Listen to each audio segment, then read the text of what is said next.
The skin here is quite sensitive to temperature and you can tell the temperature quite accurately. I'm gonna stand back a little bit and increase the power.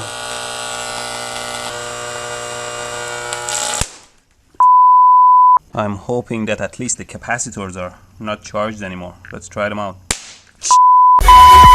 Okay, let me show you how well it works. First, without the anti-pay.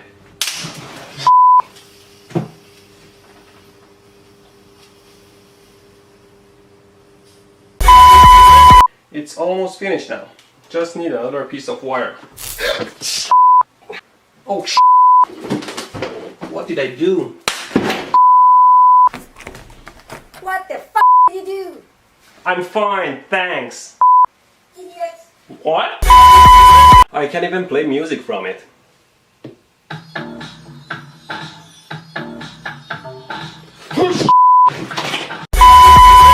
And you can see a tiny negative sign beside it. That means that that side needs to be connected to ground or negative.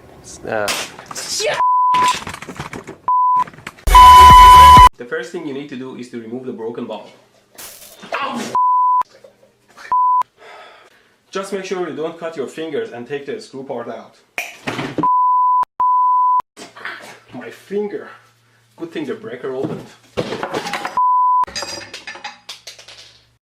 Now it's time to put the new bulb in. Just screw it nice and tight and it'll turn on. It's not turning on. I broke the ball. Well, the lamp is already out, so always use a tool to get the screw part out.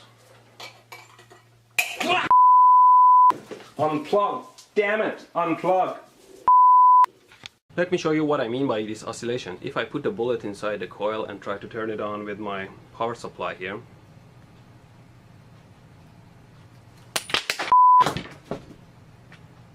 Well, it's always safer not to work with live loose wire, so instead I'm using these alligator clips here. I put the bullet in and turn the power supply on so you can see what's going on. There you go, you saw what happened. Oh, shit. This power supply can generate 20 volts, 150. Well, you see when I short it, the voltage goes almost to. Although this power supply can generate huge amounts of current, it can't send it through my body because it's only set to 20 volts. I can't even feel it on my fingers. I like to put it on my tongue, but before that I have to reduce the voltage to something like 1 volt because, you know, the resistance of the tongue is much smaller than the skin. And still, if I short the power supply, I get the same 150 amps. Okay, you can see it still sparks. Let's try it out. What the f***? I thought I set it to 1 volt. Huge. Here's the power supply at 4 volts and I'm going to connect this thin wire to it. And you can see how the wire melts and burns under. Makes you want to join the dark side.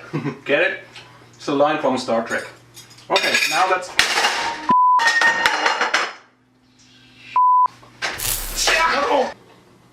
Always be aware of your surroundings. The tip of the gun here simulates a human finger. Always be careful with your tools.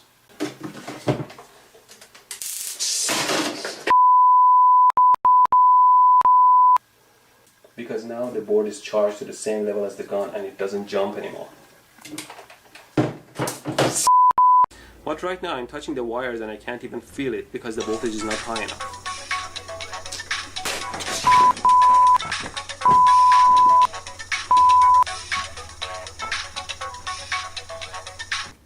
Who's this?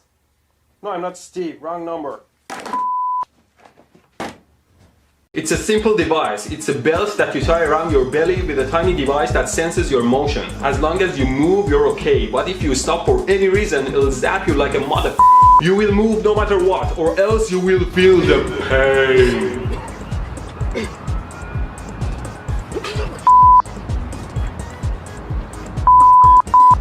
The device may often false trigger.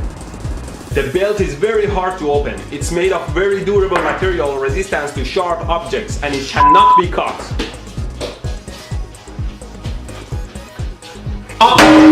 So you will run until the batteries die or you die. Just kidding, we have never had failed batteries. The device is very simple. It runs on 2 AA or AAA batteries and has 2 electrodes on the bottom and turns on with a switch.